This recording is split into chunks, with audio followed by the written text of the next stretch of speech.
국방장관으로부터 국회 본청 예. 그리고 의원회관, 예. 선관위 세 곳 등을 확보하라는 지시를 받았다고 증언했죠. 언제 말씀하십니까? 아니 언제든 예, 예, 12월 12월 1일이라고도 하고 12월 2일이라도 하고 3일이라도 하던데 예, 예. 어쨌든 그렇게 지시를 받았다고 하셨죠. 그렇습니다. 증인도 마이크 때문에 예. 이쪽을 바라보시고 말씀하시는 게 제일 편하긴 편합니다. 살짝 돌아서 보시거나 예. 그러면 마이크만 좀 신경 써주십시오. 예.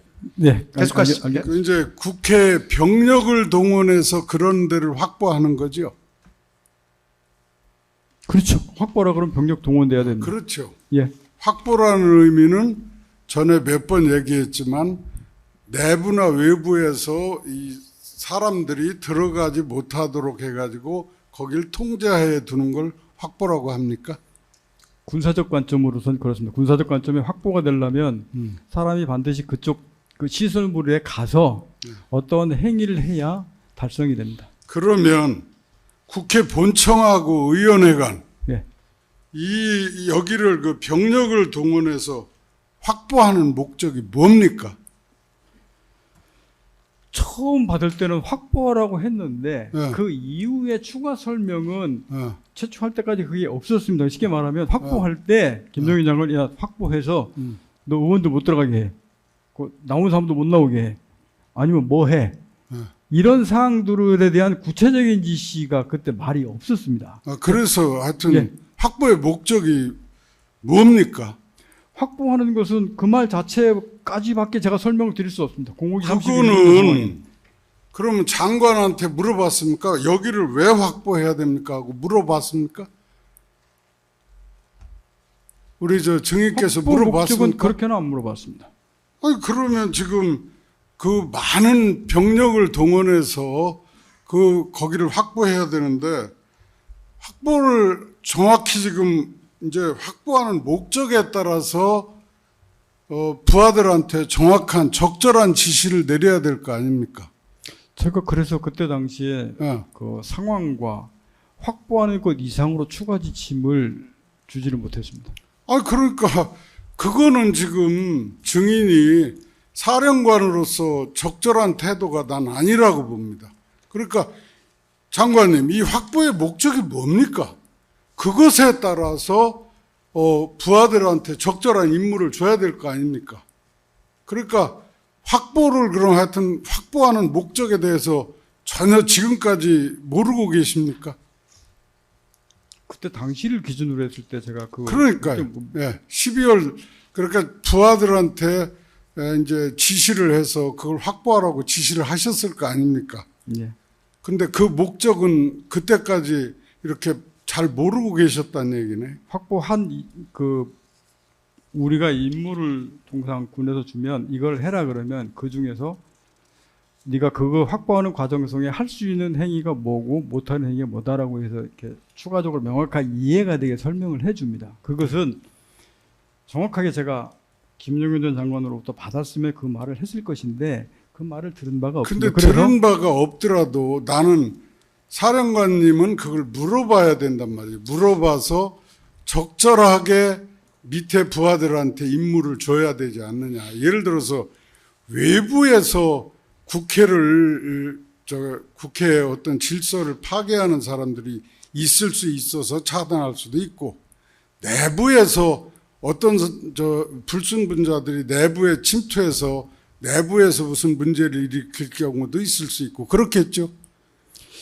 그거는 지금에 와서 생각을 말씀하시는 건데 아니, 그게 그 생각이 아니고 그러니까 12월 3일 부하들에게 그 출동 지시를 하시면서 도대체 의원회관과 국회 본청의 확보 목적이 무엇인지 그걸 하여튼 모르는 상태에서 지금 출발을 시키셨다고 얘기를 하는 겁니다. 예, 확보하라는 임무를 받고 들어갔습니다. 그 이상 확보의 목적은 모르시겠고요. 그 이상은 제가 이하 지휘관들한테 구체적인 그 지침을 주지 않았습니다. 예, 이상. 예, 다른 변호사님 누구? 예. 피고인이 직접 물어보신다고요? 아니, 예, 김홍일 변호사님의 그 질문에 대해서 조금 보충을 하면은 이게 국회라는 데가 어마어마하게 넓은 데고 본관도 뭐 7층 지하 1층에 엄청 큽니다. 또 의원회관은 의원 300명에 마이크 조금만 가까이 네, 좀 써주십시오. 의원 300명에 보좌관 뭐 직원까지 하면은 수천 명이 쓰는 데고 당시는 국회 회기 중이었는데 확보의 목적을 알아야 투입하는 그 병력이 규모가 나오는 것이고 예를 들어서 장관이 뭐 처음에는 그 특전사가 그 계엄 해제될 때까지는 경로에 도착한 사람이 한 100명 정도밖에 안 됐어요. 나중에 끝물에 이제 좀 들어왔지.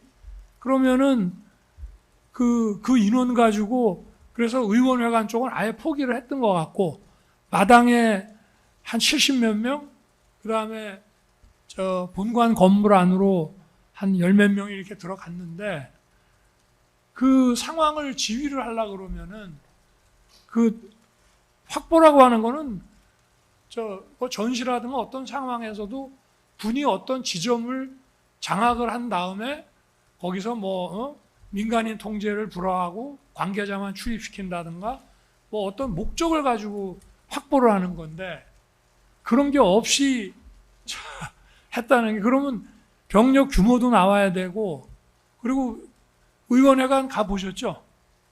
어마어마하게 크지 않습니까? 예. 수천 명이 근무하는 데거든요. 그리고 아무리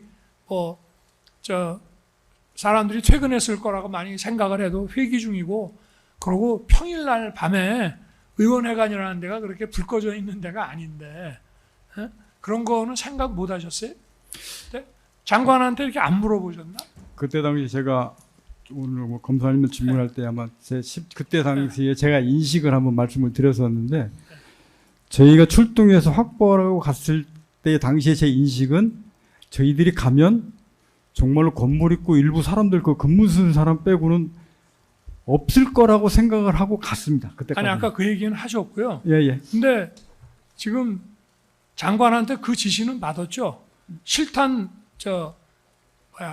장병들한테 개인 휴대 시키지 말아라. 그 지시는 받았죠. 장관한테. 그날 말입니까? 네. 김종인 장관이 그렇게 얘기를 했답니까? 아니 그러면 그냥 스스로 실무장 시키지 말라고 밑에 지시한 겁니까? 실탄 문제는 그날이 아니고 그 전에 한번 대화할 때 그런 실탄 그러니까 문제 얘기한 적이 장관이 있었습니다. 어쨌든 우리 사령관님한테 실무장을 하지 말고 가라고 지시는 한 거 아니겠어요? 그날 지시받지는 않았습니다. 아니 어쨌든 그러면 그런 지시가 없었는데 장관은 아무 얘기 안 했는데 우리 사령관님이 스스로 생각해서 실무장을 안 시킨 겁니까? 예, 실탄을 개인에 주지 말라는 거는 제가 시켰습니다. 그러니까 장관 지시 없이 예, 개인에 주지 말라는 건 제가 시켰고 그러면 실탄 휴대 문제하고 공포탄 휴대 문제 네. 논의하는 과정은 아마 알겠습니다. 있었던 것 같습니다. 그러면은 스스로 그러면 실무장을 시키지 말라고 그랬다고 하면은 그러면 그 확보라고 하는 게 결국은 어떤 그 공공의 질서 유지라는 거 위해서 어떤 민간이라든가 이런데 억압적이거나 이런 거 안 하고 질서 유지하러 그냥 들어갔다는 게 머릿속에 있는 거네. 거점 확보라고 하는 게. 그거는 말씀하시는 질서 유지는 도저히 제가 수긍할 수 없고 그거는 그 전이 됐든 중이 됐든 질서 유지 시민 보호라는 말은 자체를 들어본 적이 없고 여기서 물어봤기 때문에 네. 제가